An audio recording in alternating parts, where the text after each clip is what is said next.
So one of the other things I wanted to kind of mention and give it like a really good life example of is when I was like in my around 45 to 48 units. I remember it was around my birthday last year, 2012.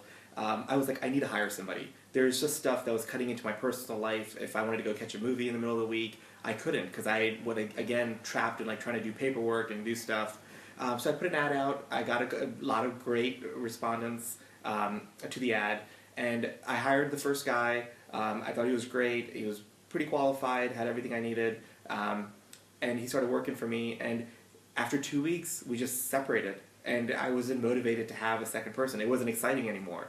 And I thought about it and why. And later on, and now in retrospect, I could think back that there was no job description. I didn't know. I just expected him to go out and take pictures one day of properties and show properties, and he didn't know how to show properties. And I just expected this was common sense, when really I had no system in place to teach him or to train him what to do when you show a property, or when you take pictures to have the right lighting, or when you send a letter to not sound like a jerk.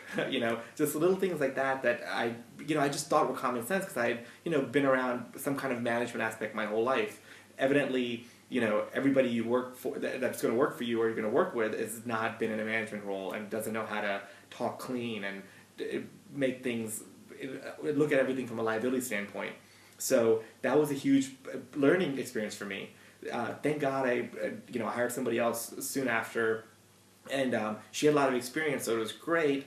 But again, still no set terms and no set job description and responsibility. So that was a huge problem.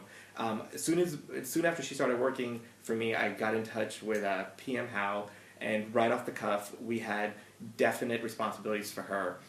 Definite responsibilities for me, and things that went back and forth. It was great. I just never thought about having so much direction because this business is so complex. I mean, you're dealing with a tenant, an applicant, an owner, and then everything in their life that's related comes to you, and you have to manage it and send it back, or be able to respond to it. And you could get, for one property, you could get 4 emails in a day and have to send out 6. So with a contractor or an estimate or a leak issue, or find out what the law is on this, and there's just so many different aspects to it. But now it's organized, and now when things come in the door, I don't have that my stomach doesn't turn. I don't have that tightness in my gut anymore. Now it's like I can deal with it. I know how to send it out and how to there's a system to everything. That's another great thing, that I have systems in place that allow me to have the free time to do other things in the business if I wanted to.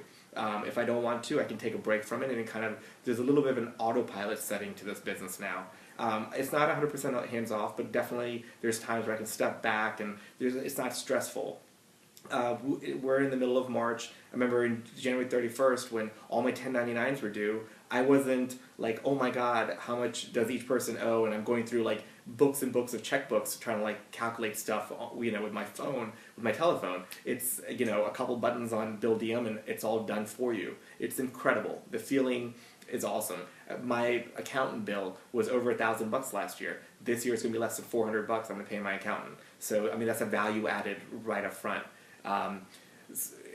As far as that. And plus, now, like, with these systems in place and the way things are going, I actually have a goal in mind. I'm like, I want to double myself. I want this thing I want to, like, duplicate myself, have somebody do what I'm doing, because now my staff is able to put together a booklet of systems. Like, we have now, procedures and standards, and you call Bill Diem and they'll refer an article, they'll tell you exactly how to do something.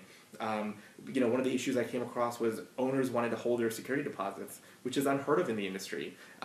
But PM Howe helped me realize that that's a huge liability diverter. Like, if you don't have the liability of holding an escrow account for somebody's funds, you don't have to worry about the dispute at the end of the lease if there's damages to the property.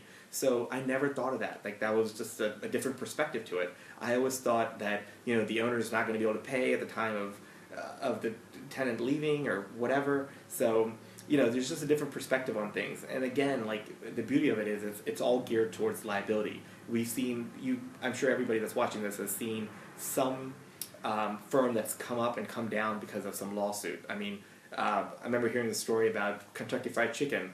Somebody found a finger in their food. the company lost like millions in a matter of a couple weeks until they found out whose finger it was. So, I mean, just like that, you just never know. One day could mean a disaster for a firm like ours, especially that's so open with liability. So everything we do is like kind of geared towards prevention and, you know, asset protection.